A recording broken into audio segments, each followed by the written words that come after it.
Hey guys, welcome back to the channel. Today on Spooktober, we are going to be doing some fun, spooktacular, ooky, and spooky cookies.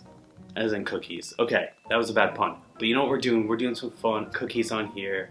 Obviously, we can't not do the 3D pumpkins.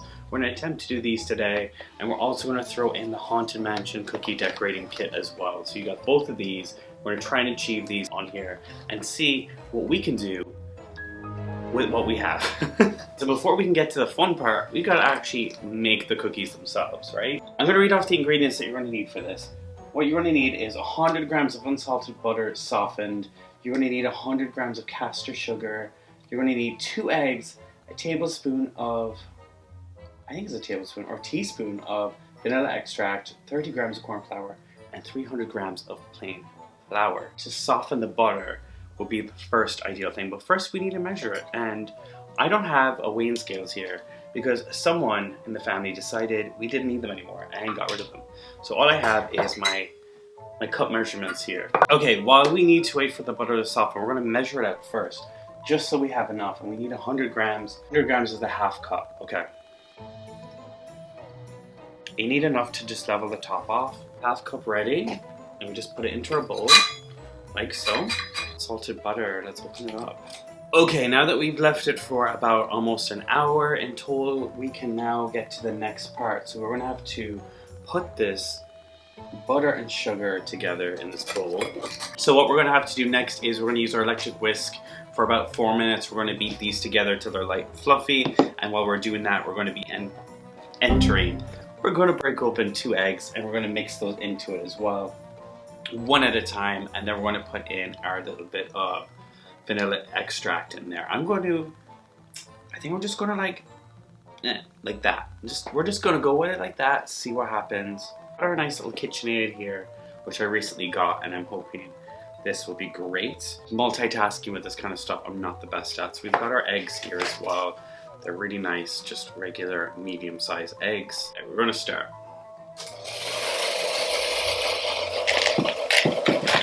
Okay, maybe not the greatest idea. I'm just gonna get in there with my hands for a second. Light and fluffy, my ass, dude. This butter has been out for an hour, room temperature. Oh, my arm's dead. My hands are like dripping in butter.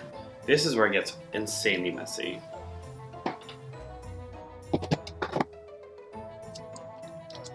One egg gone in.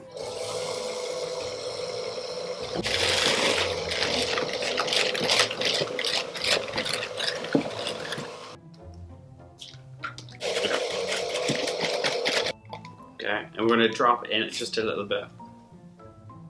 Okay.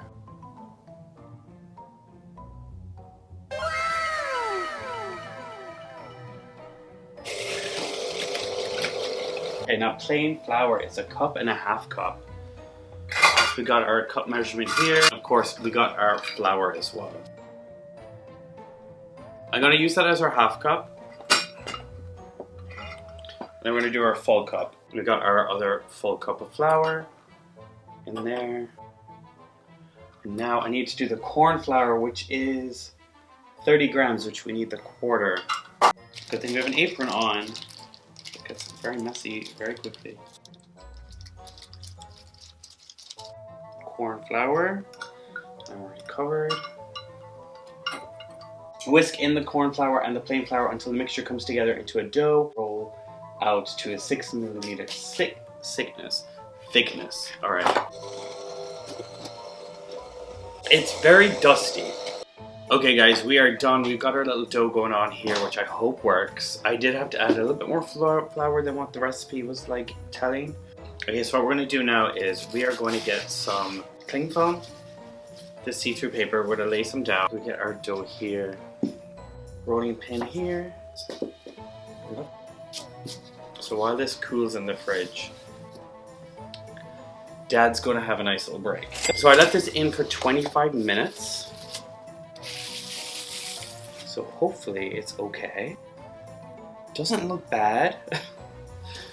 I'm such an amateur. I'm following 2 different, I want to say I'm following 2 different recipes because one guy's American and the other person is British, and they don't have any consistency. So, you know, you do what you gotta do.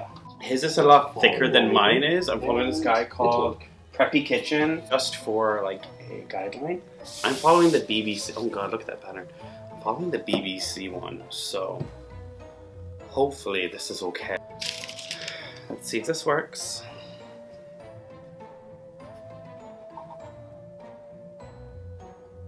Okay.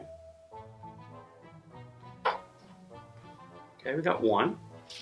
Oh, dude, if this works, I will be so happy. So, I'm going to re-roll all this. I'm going to put them all on the tray, and I'm going to start putting them in the oven. Okay, guys, this is my third batch. I've done 3 of them so far. As you can see, I have a tray full of them here.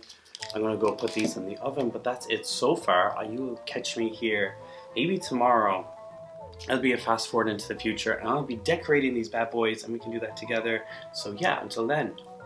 Okay guys, we are here to do the decorating portion. These came out amazing, so I'm really happy with the results. And now what we're going to do is we're going to ice these little biscuits and make sure that they can all stick together. Also have some royal icing to try as well, which is a traditional type one, I think, for these type of cookies. I looked up on the internet, which you can use a little brush for. You can use piping bag, you can use all of those. You might need a little bit of water, so we have some water here to make it a bit more thinner if we need so. We also have some bright writing icing pens as well to add some extra decoration. And then I have the traditional green and orange for the pumpkin cookies themselves. Piping bags as well here that I have. Okay, now here's the fun part. We are using the royal icing. We're going to turn this orange by using some food coloring, getting that nice consistency. Add some water in if you want it a bit more thinner. Then with your piping bag, you want to add this all in and then start piping your cookies as so.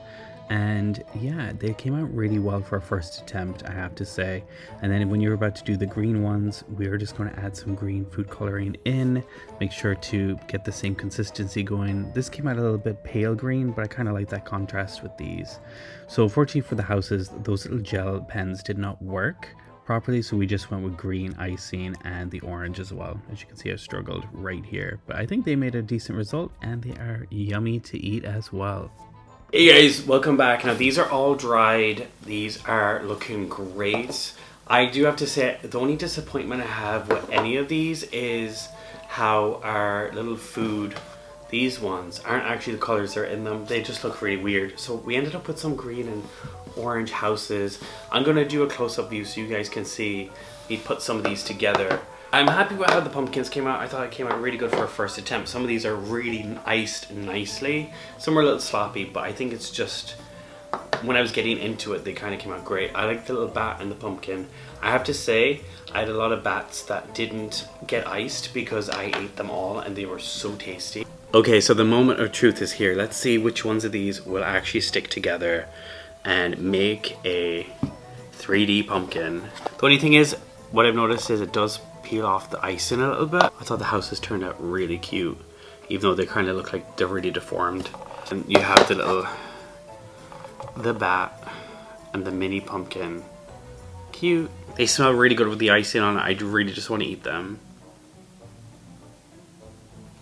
I mean, okay. That one's not bad. I think that was the one that worked the best. I think that worked really well. 2 so far. 2 3D pumpkins. Which of these is going to be the next best one? I mean, not bad. Not bad at all. We got 3. Alright guys, so that is it for this. This was really fun to make. These are the 3D pumpkins with some houses, pumpkin, and bat. If you like this, make sure to rate the video. And also smash the like button, turn that notification bell on when you subscribe so you're notified of any fun upcoming events or anything. And I hope you enjoy the rest of Spooktober. This is definitely a treat and I'm super happy with how they turned out.